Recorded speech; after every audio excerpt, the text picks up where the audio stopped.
What's up, guys? Welcome back. And today we're going to have a bit of a different video. This is going to be more of like a kind of like a Mythbusters type thing where I test different theories people have, different questions people have, and see whether it's whatever is being said by the community is true or not. So the first up I had was, does skill damage or do skill damage increase items, stuff like Magicka Staff, stuff like that, work on Dark Spirit's ult? So does Dark Spirit technically do more damage with skill damage? So to test that, what I did is I have my Dark Spirit right here, as you can see, as the 30% skill damage item and a life crystal. What I did was on the other side, I also put another Dark Spirit, except I just gave it a life crystal and not the skill damage item. And then from there, I kind of just let them fight it out to see which one is winning, essentially. And I did it a few times just to see if the one with skill damage won every single time. And you could see it does. I probably could have done this test a little better, but I think the results make sense. So as you can see here, like my Dark Spirit's going to win.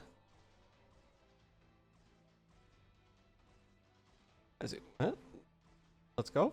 Nice, there it is. So his did 1089, mine did 1126. But let's try it again.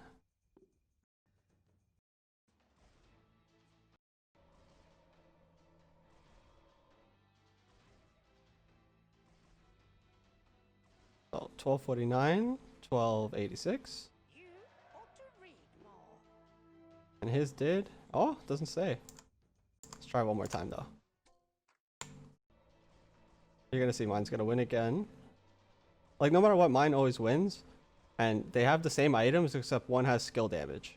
And you can clearly see the skill damage is making a difference because we keep winning with a little bit more health. So there, he did 1088 and we did, let's go back and check, 1220. So it shows that it does do extra damage. The disparity, the reason you're not seeing a bigger gap is just because it's percent damage, and because Dark Spirit 1 doesn't have that much health, you're not going to see a huge difference in damage. But I think this easily proves that skill damage does work on Dark Spirit. Also, if anything, what you could check is when you're putting items onto your units like Dark Spirit, go back. So this is where I put the item. And I'm going to pause it as I'm putting it on, and you'll see that it gives you a thumbs up. Boom. So see how it gives you a thumbs up? That's how you could tell if an item works on something. Thumbs up is like Drodo's way of telling you what items go on what. And so Drodo itself is telling you, and we just tested it and it works. Okay guys, so this one is the next one. This one I actually had a lot of fun with, and something I really wanted to test for a long ass time. So does Swordsman spin twice with Refresher? Does he do double damage? Does it count as 2 spins, or does it count as 1 spin? It's something I really wanted to test for a while, so let's get right into it. Basically, this right now is a Swordsman with no Refresher, and we're gonna see how much damage 1 spin does. And then we're gonna go put on a Refresher next round and see how much his spin does at that point. So first spin, and it stopped. So 940, maybe let's say 975, 940. So like close to 1,000 damage, right? Now let's go to the next round where we have a Refresher on him now. Let's see how much damage this does.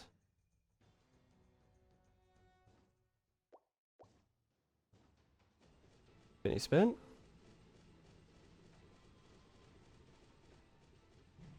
So 1544. 2 extra seconds of spinning would not do an extra 600 damage. So it looks like it's correct. But if anything, if you don't think that's good enough test, what I did notice while I was doing this is that, slow this down, at the end of his second spin, at the end of his first spin, he starts auto-attacking while his second spin is still going on. Watch. So there he starts auto attacking, and see how the second spin is still going, and it also is doing damage. So just to check again.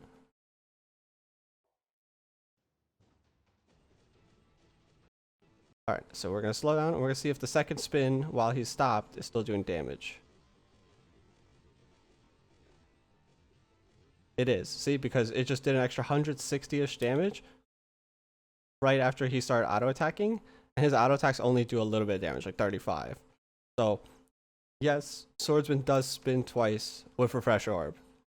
Like, it's out there. I had argued with someone about this before. They were saying it doesn't work. I had a video showing that a Swordsman doing some crazy damage that shouldn't be possible with one spin. But here it is. Proof is in the pudding. Swordsman does spin twice at the same time. Okay. So. Alright, let's move on to the next one. So, the question here is, this one's actually something I found out recently, and something I really wanted to test. Does Ghost Prophet ult proc Battle Fury? So does every hit from the ghosts proc a Battle Fury? So I thought this was going to be totally off base, and that like it was just like a rumor, but it works. And just to show you, I actually have proof. So I have a God of War 3, just like make sure he survives the ult, and also he doesn't do too much damage to Prophet. So here's Prophet ulting, and you see those little that circle? That circle is the Battle Fury proc. So it actually does proc Battle Fury. So you can make her ulti AoE even harder. And just to make sure it works, I even tried it on the dragon. Or I used it on dragon to see if it would still proc. So near the end of this fight, hold on, I'm gonna switch over. So look, you see the big circle popping up? That's the ult, that's working. So it's true. If you guys didn't know, Prophet actually procs Battle Fury with her ultimate, which is pretty crazy. It makes me wonder if you could proc Mjolnir or something. So that's probably the next thing I'm going to try if I get a chance. Alright. We got just a few more here. This one is actually pretty widely debated. Does Abyssal Guard do more damage with a Frantic or without a Frantic? So like, does the armor reduction give him enough damage for him to do more damage than a Frantic that's giving him so much attack speed? So I don't like the way I tested this. I feel like I'm going to redo this one at some point, but I'm probably going to make it like a whole series of like which units do better with Frantic and which don't.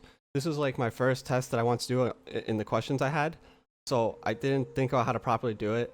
What I should have done was had a God of War 3 or God of War 3 with a Frantic so he can't attack, and just have both Abyssal Guards, one with Frantic attack it for like 20-30 seconds, and then one without Frantic attack it for 20-30 seconds, and then compare which one did more damage.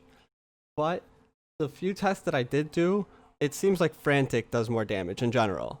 Like, the problem I have with the God of War test also is just because God of War stops damage from the front, and armor reduction would be huge towards that. So it's like, I'm going to have to think of a better way. But it definitely, what I'm going to show you proves whether, you know, it'll prove and answer this question. Does Abyssal Guard do more damage to Frantic? And so here I have Abyssal Guard 2 with Frantic Mask, nothing else, versus a Venomancer. And I was just trying to see how much damage is being done. And then I do it without, then I do it on the other side where I have Abyssal Guard with no Frantic, and see how much damage he does. So fight lasted 11 seconds, DPS was 1758, right?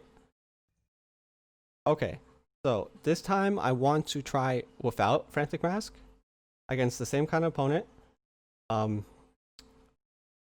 Yeah, so pretty much this is just reversed, except we have no Frantic, and we have to try to see if he does up to like around 16 to 1800 damage, and it has to be about an 11-second fight. So the fight lasted about the same, but he did significantly less damage. How much did his auto attack do at the end there? I want to see, because that could help me like figure out if maybe one more auto if he didn't ult again at the end there. They did about 300, so that would have been 1548 if he autoed instead of ulting there. So he still would have done a little bit less damage than if he had a Frantic. So he's definitely stronger with a frantic, but the armor reduction could be big. Like it could be big for your teammates, like for your other pieces to do more damage to that piece. So it's like very hard to test this, but like just base damage and like all that, he does do more damage with a frantic mask if he's just smacking something. Yeah, I'm gonna try to find a better way to test this, but I've tried this a few times in different ways, and every time, like even on a creep round I tried it, I don't have that video, but I tried it, Abyssal Guard did more damage with a frantic mask. Alright, and here's our last one. This one was a little hard to test, and I feel like I didn't do a great job. I'm gonna try it again at some point, but we did get our answer. Would 2 fortune tellers ult different targets? I kept trying this every which way, and most of the time they ult the same target. But here's one clip where, you know, they did not do so. So what happens here is 3 targets actually get ultied by fortune teller, even though he's supposed to ulti. So fortune teller is supposed to ulti targets that are below a certain HP threshold, or like that are getting damaged. This one wasn't getting damaged at all, but for some reason he also got a shield. So technically they can ult different targets. Most of the time though, they're gonna ult the same target, and it's not worth using. Alright guys, I hope you enjoyed this video. I hope it answered some of the questions around auto chess that you might have had. You know, spelled some myths, proved some things. If you guys enjoyed this content, let me know. If you guys want me to do another one and you have questions that I could potentially answer with customs and stuff, just let me know and I'll do this again. That's why I didn't do the longest. I didn't go through a bunch of questions because I just wanted to see if this is something you guys are interested in, and if it is, then I'm gonna look more into finding like better questions that we can ask and answer with this, and like other things we could test. So if you guys have ideas, shoot it in the comments, let me know, and hopefully we do another one of these because it was really fun. Thanks guys, and catch you later.